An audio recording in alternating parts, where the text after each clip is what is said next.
same faces here every single show. You guys are the bedrock of this festival, making it so successful, and it is greatly appreciated.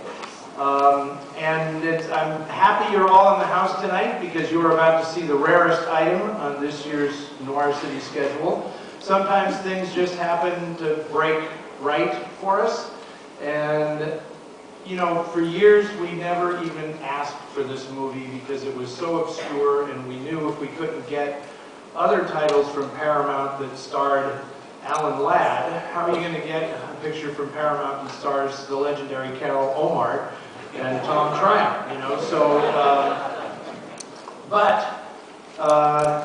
good things come, you know, eventually. We've been doing this long enough now and have established a reputation that people at the archives know who we are, and they will actually sometimes do us a real solid, like pulling this original 35mm print deep from the Paramount vaults so that we can show it at Noir City.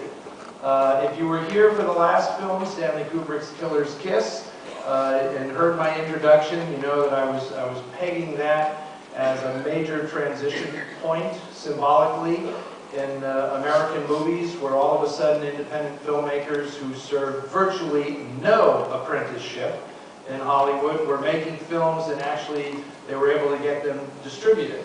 You are about to see a movie from the same period.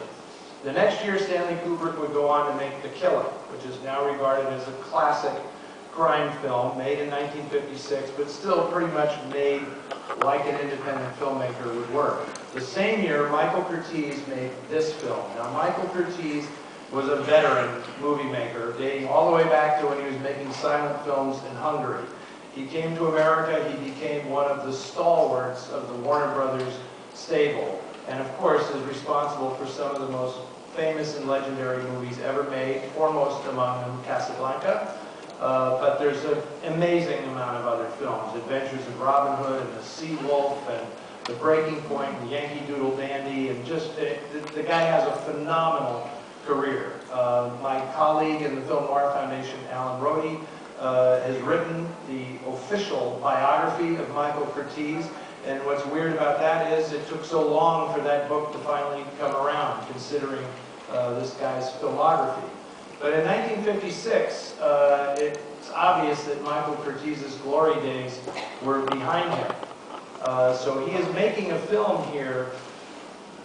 This is a guy who had all of the power of the studio system behind him, but here he has a budget really not that much bigger than Stanley Kubrick had to make The Killing. And he is trying to maintain that Hollywood studio style with really untried actors and not a lot of dough behind him. He always wanted to be independent, even when he was, you know, in his glory days at Warner Brothers. He wanted to have his own independent production company, which he got briefly in 1947, and it didn't really work out that well for him. His judgments weren't really spot on for what was going to be a box office hit. He kind of needed a big studio behind him. In many ways, Michael Curtiz exemplifies a studio workhorse director. So with this film, he also had a tendency to want to discover new talent. He's the guy who discovered Doris Day. He discovered John Garfield and put them in their first movies. And in this picture, he intended to do that for the star Carol Omart and for the leading man Tom Triumph. It did not happen. She definitely has something on screen, but Tom Triumph would, not too many years after this, become a novelist, a very successful novelist. An interesting bit of trivia is that he wrote the novel, the novella, that was the basis for Billy Wilder's last film called Fedora. That was a Tom Triumph story. This film also marks the motion picture debut of Broadway actress Elaine Stritch, and she basically steals the entire movie when she's on screen. She's absolutely fantastic. And there's another actor in this film that you are going to see tonight, and if you come tomorrow night to watch Nightfall, you will see him again, an actor named James Gregory, who I'm sure a lot of people remember from when he was a regular on Barney Miller, the TV show. But you'll see him. He plays Carol Omar's husband in the movie tonight, and he has such a classic 50s look and feel about him that he is perfect for this year's iteration of the festival. The film was shot in a classic Hollywood style, like I was saying, with some new fancy Fuji lenses that were not common at the time. So you're going to get, I've been remiss in mentioning this, that throughout the 1950s you're going to see changes in simple stuff. The aspect ratio of these movies is going to start changing.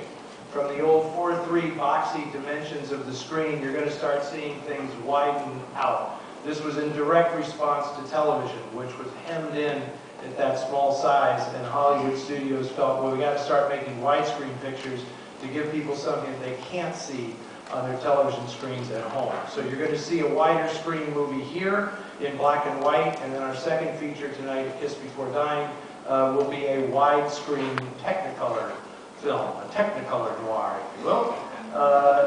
And also, as Steve King pointed out to me, it's interesting that the titles became different in the 1950s because they never put titles over action in movies in the 1940s, but starting in the 1950s, both of the movies last night, Pushover and Private Hell 36, had their title sequences right over the live action that was unfolding, which was something you never saw in the 1940s, or very, very rarely saw in the 1940s. So, thank you very much for coming out tonight. I hope that you are amused by this picture. This is like a classic 40s plot set in 1956 Los Angeles. The style is changing, the lenses are changing, everything is changing, but damn it, those noir plots stay the same, right? So enjoy The Scarlet Owl.